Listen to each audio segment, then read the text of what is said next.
Ex boyfriend. নাউজুবিল্লাহ কইলে না?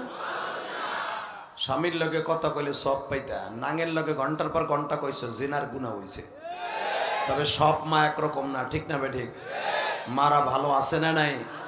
এই নারায়ণগঞ্জ ফতুল্লার যুবক, মারা ভালো আছে না নাই?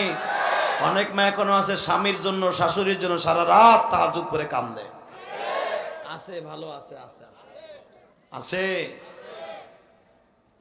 আমি একটা ঘটনা বলি, বলবো? এই যে জুরাইন আছে না, জুরাইন, তখন আলম সাহেব বেঁচে ছিল। আলম সাহেবের একজন কর্মচারী ছিল, চাকরি করতে করতে করতে করতে সেও একদিন শিল্পপতি হয়ে গেছে। হঠাৎ করে বড় লোক হইলে যা হয় বুঝেন নাই? হঠাৎ করে যারা দেখবেন জাগা জাগের দালালি দুলালি কইরা এই রেলের মধ্যে জায়গা পড়ছে, 5 কোটি টাকা কামাইয়া কুমাইয়া ব্যাংকে থুইয়া সুদ খায় আর সাদা লুঙ্গি ভরে এমনে এমনে